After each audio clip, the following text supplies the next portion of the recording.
Sir, ആസാമിലും ബംഗാളിലും പുതുച്ചേരിയിലും എന്താകും അവസ്ഥ? എക്സിറ്റ് പോളുകൾ സൂചിപ്പിക്കുന്നത് പോലെ തന്നെ ആകുമോ?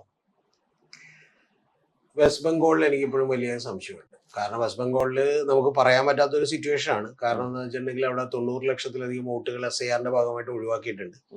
മൊത്തമുള്ള വോട്ടുകളുടെ കണക്കെടുത്താൽ തന്നെ കഴിഞ്ഞ തവണത്തേക്കാൾ 50 ലക്ഷത്തോളം 55 ലക്ഷത്തോളം വോട്ടുകൾ കുറവാണ് ഇത്തവണ.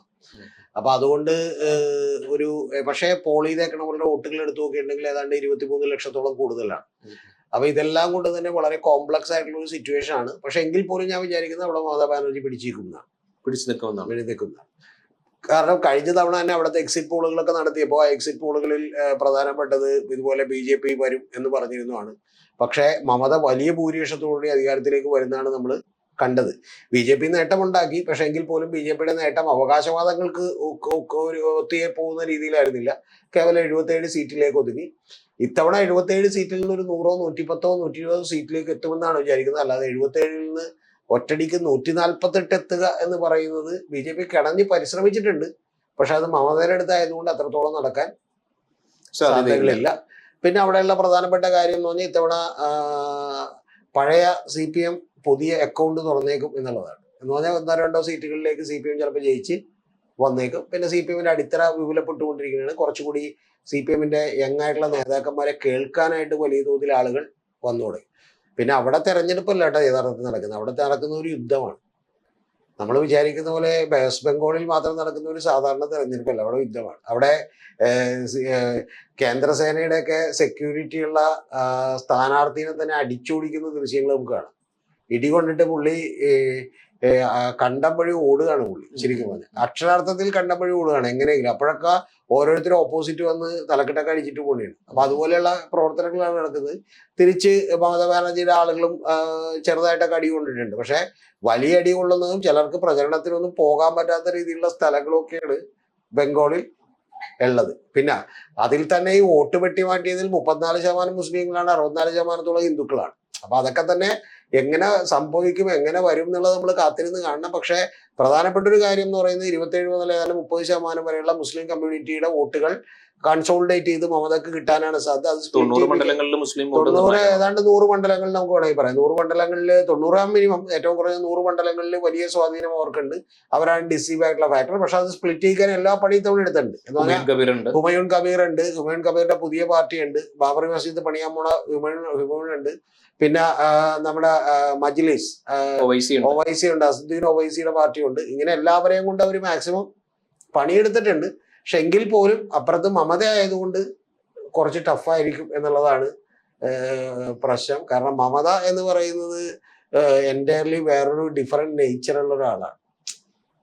നമ്മള് മമതാ ദീദി എന്നൊക്കെ പറയുന്നത് മറ്റേ ബംഗാൾ ടൈഗർ എന്നൊക്കെ നമ്മൾ വെറുതെ വിളിക്കുന്നത്. മമതയെ വരെ പരാജയപ്പെടുത്തിയതാണല്ലോ. അല്ല, സുവേന്ദു അധികാരിക്ക് വേണമെങ്കിൽ ഇത്തവണയും ചിലപ്പോൾ മമതയെ ആ ഒരു സീറ്റിൽ നിന്ന് പരാജയപ്പെടുത്താൻ കഴിഞ്ഞേക്കും. ആ ഒരു സീറ്റിൽ നിന്നൊക്കെ പരാജയപ്പെടുത്താൻ അതിനൊന്നും കുഴപ്പമില്ല. ഇപ്പൊ കുഞ്ഞാലിക്കുട്ടി ഇവിടെ നിന്ന് KT ജലീൽ പരാജയപ്പെടുത്തിയില്ല. പക്ഷെ എന്നും പറഞ്ഞ് കുഞ്ഞാലിക്കുട്ടി ഇല്ലാതാവും നമ്മൾ വിചാരിച്ചു കളയും.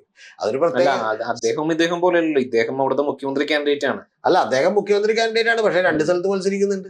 പുള്ളി ഒരു സ്ഥലത്തല്ല മത്സരിക്കുന്നത്. കാരണം പുള്ളിക്കറിയാം ഇവിടെ എന്ത് ചെയ്യുമെന്ന്, ചിലപ്പോൾ പറ്റുമെന്ന്. ഇനി അതൊക്കെ ഉണ്ടെങ്കിൽ പോലും ഞാൻ പറയുന്നത് മമതയെ സംബന്ധിച്ചോളം മമത ഇപ്പൊ ഒരു സ്ഥലത്ത് പരാജയപ്പെടുകയോ ഇല്ല എന്നുള്ളതൊന്നും അവരെ സംബന്ധിച്ച് വലിയ വിഷയമല്ല. അവരെ സംബന്ധിച്ചുള്ള വിഷയം എന്ന് പറയുന്നത് അവർ ഇത് ടോട്ടലായിട്ടാണ് കാണുന്നത്. പിന്നെ എനിക്ക് കൃത്യമായിട്ട് അറിയാവുന്ന ഇപ്പൊ ഐപാക് എന്ന് പറയുന്ന സംഘം ഒരു വൻ സംഘമാണ് യഥാർത്ഥത്തിൽ അവിടെ വർക്ക് ചെയ്തുകൊണ്ടിരിക്കുന്നത്. അത് ഇപ്പോഴല്ല, 5 കൊല്ലമായിട്ട് വർക്ക് ചെയ്യാണ്. 5 കൊല്ലമായിട്ട് അവര് പല്ലും നഖവും ഉപയോഗിച്ച് ഇവരെ എതിർക്കുകയാണ്. അതുകൊണ്ട് ഐപാക്കിന്റെ ഏജൻസികൾ റെയ്ഡ് ചെയ്യുകയും നമ്മൾ നേരത്തെ ഡിസ്കസ് ചെയ്തതാണ്. അവരുടെ മറ്റേ ആളുകളെ അറസ്റ്റ് ചെയ്യുകയും ചെയർമാൻ അറസ്റ്റ് ചെയ്യുകയും ചില ആളുകളുടെ ഓഫീസ് റെയ്ഡ് ചെയ്യുകയും എല്ലാ പണിയും എന്ത് ചെയ്തിട്ടുണ്ട്, എടുത്തു നോക്കുന്നുണ്ട്. ആ പണി മമതാ ബാനർജി പറയണ നിങ്ങൾ അവരുടെ ഓഫീസ് മുഴുവൻ പിടിച്ചെടുക്കുകയും ഞങ്ങളുടെ പാർട്ടിയിൽ അവരെ ചേർക്കുമെന്നാണ്.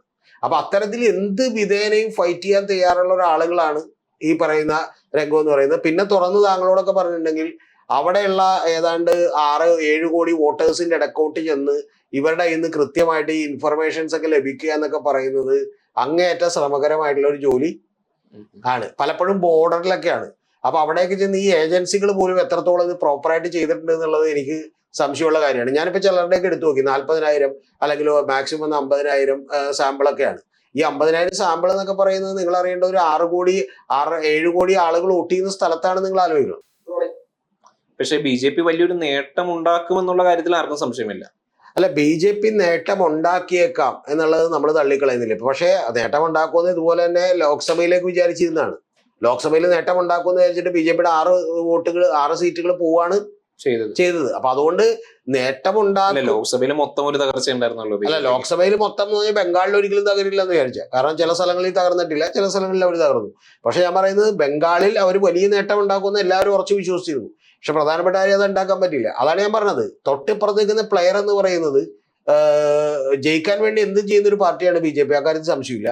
ജയിക്കാൻ വേണ്ടി എന്തും ചെയ്യുന്ന ഒരാളാണ് ഇപ്പുറത്ത് മമതാ ബാനർജി. അത് മസിൽ പവർ കൊണ്ടാണെങ്കിലും മാൻ പവർ കൊണ്ടാണെങ്കിലും ഇനി മണി പവർ കൊണ്ടാണെങ്കിലും ഇനി സ്ട്രാറ്റജി തന്ത്രങ്ങൾ കൊണ്ടാണെങ്കിലും ഇനി ഏതറ്റം വരെയും, അതായത് മുഖ്യമന്ത്രിയാണ് എന്നുള്ളതൊന്നും നോക്കാതെ തെരുവിൽ നിന്ന് ഏതറ്റം വരെയും ഫൈറ്റ് ചെയ്യാനായിട്ട് പറ്റുന്ന ഒരാളാണ്. പക്ഷേ മമതയുടെ ഈ മമതയെ പോലെ തന്നെ മമതയ്ക്കെതിരെ മലർത്തിയടിക്കാൻ കഴിവുള്ള ഒരു നേതാവ് കൂടിയാണ് സുവേന്ദു അധികാരി. സുവേന്ദു അധികാരി ഒന്നും അത്രം പോലെ. സുവേന്ദു അധികാരി ഒന്നും നിങ്ങളിപ്പോ മോദിയാണെന്ന് പറഞ്ഞാൽ നമുക്ക് വിശ്വസിക്കാം. പക്ഷെ മോദിക്ക് അവിടെ ചെന്ന് നിൽക്കാൻ പറ്റില്ല. കാരണം മോദി മറ്റേ ജനകീയത ഉണ്ടല്ലോ സുവേന്ദു അധികാരി. ആ സുവേന്ദു അധികാരിക്കൊക്കെ മമതയുടെ ഒപ്പം നിന്ന് കളിയൊക്കെ പഠിച്ചിട്ടാണല്ലോ. സുവേന്ദു അധികാരിക്ക് ഈ കളി പഠിക്കുക എന്നൊക്കെ പറഞ്ഞാൽ നമ്മൾ ഒരാളുടെ നിന്ന് പഠിക്കണതും അയാളുടെ മനസ്സായി തീരുക എന്നൊക്കെ പറയുന്ന തമ്മിൽ വ്യത്യാസം ഉണ്ടല്ലോ. അതൊക്കെ ഭയങ്കര വലിയ വ്യത്യാസമാണ്. മനസ്സിലായേ? ഇപ്പൊ രമേശ് ചെന്നിത്തലയുടെ കീഴിൽ സെക്രട്ടറി ആയിരുന്നു മമതാ ബാനർജി. മനസ്സിലായി? അപ്പൊ ആ രമേശ് ചെന്നിത്തലക്ക് പുള്ളിക്കാരി അറിയാമെന്ന് പറഞ്ഞാൽ രമേശിന് പക്ഷെ ഒരിക്കലും പുള്ളിക്കാരുടെ ലെവലിലോട്ട് ഇറങ്ങിച്ചെല്ലാൻ പറ്റില്ല. ഇപ്പൊ ജയപ്രകാശ് നാരായണ പരിപാടി അടിയന്തരാവസ്ഥ കാലത്ത് അത്രയും പ്രമുഖനായ നേതാവിന്റെ കാറിന്റെ മുകളിൽ കയറി ഡാൻസ് കളിക്കുക എന്നൊക്കെ പറയുന്ന ഒരു സാധാരണ പെൺകുട്ടിക്കൊന്നും, അതും ബംഗാളിലൊരു പെൺകുട്ടിക്കൊന്നും ചെയ്യാൻ ചിന്തിക്കാൻ പറ്റാത്തൊരു കാര്യം ആണ്.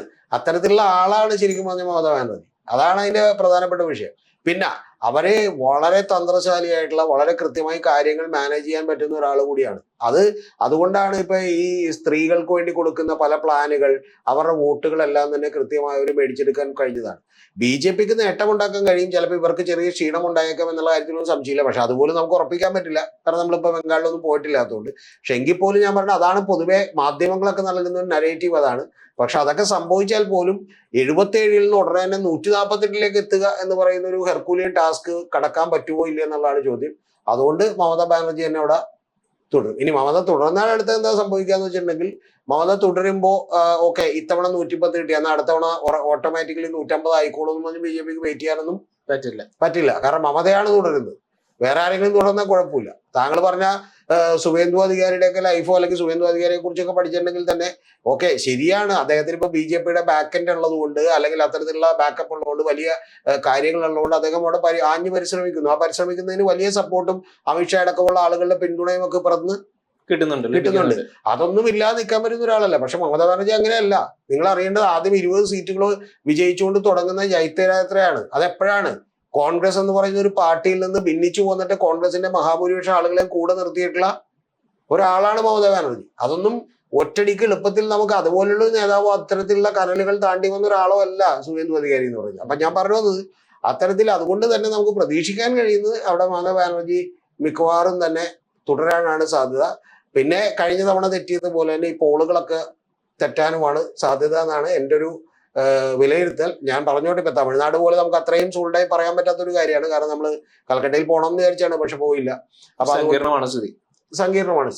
സങ്കീർണമാണെന്ന് പറഞ്ഞാൽ ഏറ്റവും പ്രധാനപ്പെട്ട വിഷയം ഈ 90 ലക്ഷത്തോളം വോട്ടുകൾ ഒഴിവാക്കപ്പെടുകയും പിന്നീട് 35 ലക്ഷത്തോളം വോട്ടുകൾ 40 ലക്ഷത്തോളം വോട്ടുകൾ കൂട്ടിച്ചേർക്കപ്പെടുകയും ഏറ്റവും ഒടുവിൽ പോലും കണക്കുകൾ വരുമ്പോൾ 55 ലക്ഷം വോട്ടുകൾ കഴിഞ്ഞ തവണത്തേനേക്കാൾ വോട്ടർ ഇലക്ട്രേറ്റ് ചെയ്ത് കുറവ് വരികയൊക്കെ ചെയ്തിട്ടുള്ള അതിസങ്കീർണമായിട്ടുള്ള ചില കാര്യങ്ങളുണ്ട്. പിന്നെ രണ്ടാമത്തെ കാര്യം, ഇപ്പോൾ ഹുമയൂൺ കബീറിനെ പോലെയുള്ള ആളുകൾ വെച്ച്, അല്ലെങ്കിൽ അസുദ്ദീൻ ഒവൈസി പോലുള്ള ആളുകൾ വെച്ച് എത്രത്തോളം വോട്ടുകൾ മുസ്ലിം സമുദായത്തിൽ നിന്ന് ഭിന്നിക്കാൻ പറ്റും എന്ന് പറയുന്ന ചോദ്യമുണ്ട്. വളരെ തന്ത്രപരമായിട്ട്, തീർച്ചയായിട്ടും അത് തന്ത്രപരമായിട്ട് എന്ന് പറഞ്ഞാൽ വരുന്ന എല്ലാവർക്കും മറ്റേ ഫുഡൊക്കെ കൊടുത്തിട്ടില്ല വിട്ടത് എന്ന് പറഞ്ഞാൽ അദ്ദേഹം തന്നെ പറയുന്നുണ്ട് ഒരു സ്റ്റിംഗ് ഓപ്പറേഷനിൽ 200 കോടി കിട്ടിക്കഴിഞ്ഞു എന്നാണ് ഒരാൾക്ക്. ഇദ്ദേഹത്തിന് കിട്ടി 1000 കോടി ഓഫർ ഉണ്ടെന്നാണ്. ഹുമയുടെ പേര് യഥാർത്ഥത്തിൽ മമതാ ബാനർജി അതാണ് മമതയോട് കളിക്കുന്നതെന്നുള്ള പ്രശ്നം. മമതാ ബാനർജിയാണ് സ്റ്റിംഗ് ഓപ്പറേഷൻ തൃണമൂൽ കോൺഗ്രസ് പുറത്തേക്ക് വിട്ടത്. പക്ഷെ ഒരു കാര്യം ഉറപ്പാണ്, നല്ല രീതിയിൽ മുസ്ലിം വോട്ട് അവർക്ക് ചോരുമെന്നുള്ള കാര്യത്തിൽ ഒരു സംശയം വേണ്ട. മമതാ ബാനർജി നല്ല രീതിയിൽ ചോരില്ല, നല്ല രീതിയിൽ ഒരു പ്രത്യേക പെർസെന്റേജ് ചെറിയ സർട്ടൈൻ പെർസെന്റേജ് ഭിന്നിപ്പിക്കാൻ ഒരുപക്ഷെ കഴിഞ്ഞേക്കും. അതിന്റെ പ്രധാനപ്പെട്ട കാര്യം എന്ന് പറഞ്ഞാൽ സ്റ്റിംഗ് ഓപ്പറേഷൻ നടത്തി വീഡിയോ ആക്കി ഇത് പുറത്തേക്ക് വിട്ടൊന്നും അവിടെയുള്ള ജനങ്ങൾ മുഴുവൻ കണ്ടിട്ടുണ്ടാവില്ല. കേരളത്തിലെ ജനങ്ങളൊക്കെ ഒരുപക്ഷെ കണ്ടിട്ടുണ്ടാവും, കേരളത്തിൽ കണ്ടത്ര പേര് പോലും അവിടെ കണ്ടിട്ടുണ്ടാവില്ല. അവരെ സംബന്ധിച്ചോളം ചിലപ്പോൾ ഹുമയൂൺ കബീർ ഒരു മറ്റേ ബാബറി മസ്ജിദിന്റെ റെപ്ലിക്ക അവിടെ പണിയുമെന്നൊക്കെ അവർ എന്ത് ചെയ്യും, വിശ്വസിച്ചു പോയിട്ടുണ്ടാവും. കൂട്ടത്തിൽ അസദുദ്ദീൻ ഒവൈസിക്ക് ഉണ്ടാവും. പക്ഷെ അസദുദ്ദീൻ ഒവൈസി ഇപ്പൊ കൈവിട്ടു, കാരണം രണ്ടുപേരും തമ്മിൽ സഖ്യമായിട്ട് നിൽക്കണായിരുന്നു അവിടെ. അപ്പൊ അതുകൊണ്ട് അതൊക്കെ തന്നെ അതാണ് ഞാൻ പറഞ്ഞത്, മമതാ ബാനർജി ഓരോന്നും പൊളിക്കാൻ വളരെ ബ്രില്യൻ്റ് ആയി മിടുക്കിയായിട്ടുള്ള, അതിനുവേണ്ടി പണം മുടക്കാൻ തയ്യാറായിട്ടുള്ള ഒരാള് ആണ്. പിന്നെ പണത്തിനൊന്നും ഒരു പഞ്ഞുമില്ല.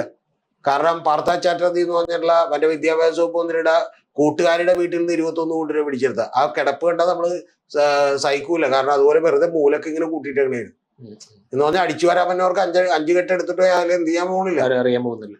അതേപോലെ കാശ് കൂട്ടി. അപ്പൊ എന്തോരം കാശുണ്ടായിട്ടായിരിക്കും അങ്ങനെ ഇട്ടേക്കട. അവർക്ക് തന്നെ 5 or 6 ഫ്ലാറ്റുകള് വീടുകളൊക്കെ ഉണ്ട്. അതിലൊരെണ്ണത്തിലാണ് ഈ കിടക്കണേന്ന് ആലോചിക്കണം. പിന്നെ കോടിക്കണക്കിന് രൂപയുടെ സ്വർണം, ഒരു സീരിയൽ നടിയാണ്. അപ്പൊ അത്തരത്തിലുള്ള ഒരുപാട് ആളുകൾ എന്ത് ചെയ്യുന്നുണ്ട് അവിടെ ഉണ്ടായിട്ടുണ്ട്. അതുകൊണ്ട് മമതയൊക്കെ തോൽപ്പിക്കൽ അത്ര എളുപ്പമുള്ള കാര്യമല്ല. പ്രത്യേകിച്ച് അവിടെയുള്ള ഒരു മുസ്ലിം പോപ്പുലേഷൻ എന്ന് പറയുന്നത് അവരുടെ ഒരു ഫിക്സഡ് വോട്ട് ബാങ്ക് ആണ്. അതിൻ്റെ ഒപ്പം ഈ 100 താങ്കൾ പറഞ്ഞ പോലെ 100 90 100 സീറ്റുകൾ ഉറപ്പായിട്ടും ഇതുകൊണ്ട് ജയിക്കുമെങ്കിൽ പിന്നെ ഒരു 50 എണ്ണം കൂടി മതി.